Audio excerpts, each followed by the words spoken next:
وان كان رجل کچيري و داسې سړی یورث کلالتن چې د میراث په داسې حالت کې چې د کلالو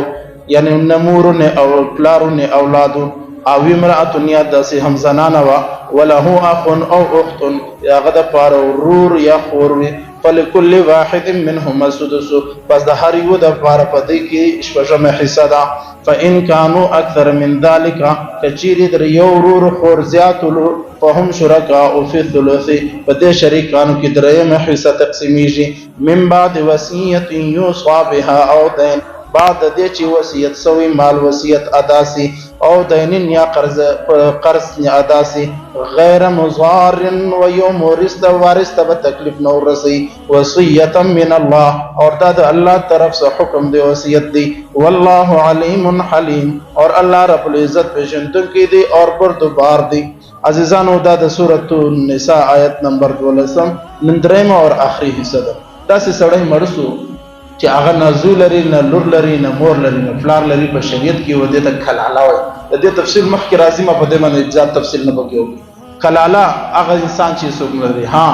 دا سی ورور خور لري چې هغه په مور ور شریک دي حقيقي نه دي ولی حقيقي دا خو قانون مخکې تی وای کوم په ذهن کې حقيقي خو ورور ته دوی حصے دي خور ته یو حصہ ده حقيقي نه دي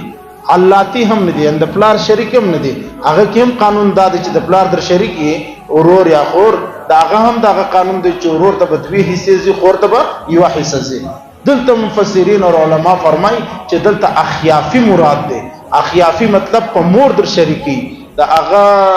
داسې سړی مرسو چې بل هیڅوک نشته په مور در شریک خور یا ورور یو دانه موجودو شپږم حصہ به د میراث راو باسه او د دې په لاس ورکه یعنی پر شپږ پر عدد باندې به مال تقسیم سي شپږم حصہ به او د دې اور حواله کې اور کچيري در یو در دو زیات ول یعنی یو ورور خور نو بلکې زیات ورور خورو فهم شرکاء فی الثلث دریم حصہ په دې ګرد کې بیا تقسیم کې هغه وخت چې مور شریک اخیافی ورور خوري علاتی اور حقیقی نه چې مور پلار په پلار در شریک هغه مراد دلته نه دي اور بیا الله رب العزت نن په درس کې بیا بیان وکړي چې وصیت اور قرض حضرت علی فرمایي چې دلته په قران کې خو وصیت اول دی قرض بعد کې دی لیکن قرض اول دی وصیت بعد کې دی دا تفصيلات هم مش بیان کړی دي مخکې الله رب العزت فرمایي غیر مضار تکلیف بچاته نور کوي نقصان به بچاته نور کوي دغه هغه جمله د چې زما او تاسو په معاشره کې د خلاف ورزي علی الاعلام سره ده اور دا هم واوري زموږ د پاکستان په عدالتو کې د قران دغه حکم مخامخ مخالفت دی اخبار کې ولیکا چې دغه زوی زما حق کړی دی بیا په عدالت کې پیش کې عدالت باقاعده اډر ته درکې باقاعده تاسو نوټیفیکیشن درکې چې جی بالکل درست عمل دی وکي دا د شریعت خلاف قانون په عدالت کې موجود دی عزیز مش په عدالتو کې د میراث په متعلق د خلع او د طلاق او د شام متعلق د قانون تقریبا د اسلام خلاف قانون دی غیر مضارن څوک نشي استلای از مش خلک جی زوی مینا فرمانو بس ما د جایداد وېسني چې د کور استاسه د جایداد نه سي استای چې د دکانداري استاسه د جایداد نه سي استای دا مخکې مش بیان کړی تفصيلات ټوټل لہذا زوی به هر وخت کې ها زوی دی کافر سو یا قاتل سو بیا ورنه نه سي استلای قطعا نه څوک نه سي استلای دویمه خبر ادم په داسې حال کې زموږ خلک وای ادم ځکه د الله په لار کې خیرات کا د الله په لار کې ته نه سي خیرات ولې ځکه درې حصے کا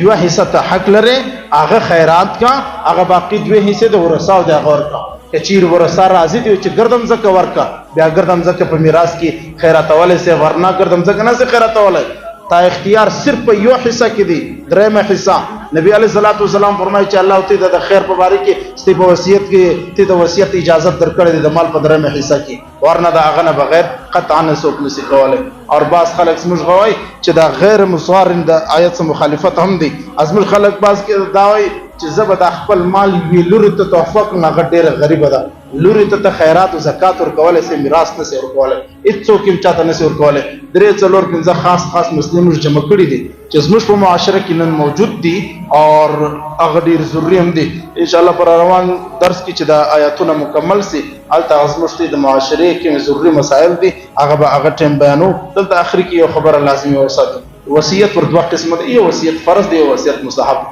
روزه پر در باندې دي زکات پر در پاته دي اور حج دي نه دي ادا کړي قرض پر در موجود دي منظور پر در پاته دي هغه په صورت کې وصیت کول فرض دي ازموږ خلک اوس بل شی زده کړي دي وایي جی ملایان پر قبر باندې راځي اسقاط کوي لہذا زموږ غاړې خلاصېږي داسې اسانه به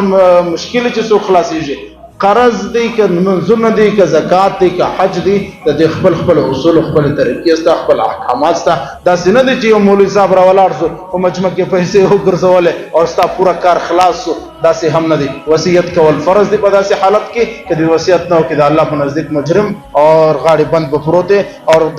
دویم مستحب مال په درېمه حصہ کې وصیت کول دا مستحب دی وصیت من الله والله علیم حکیم الحلیم الله رب العزت وایي چې دا زما وصیت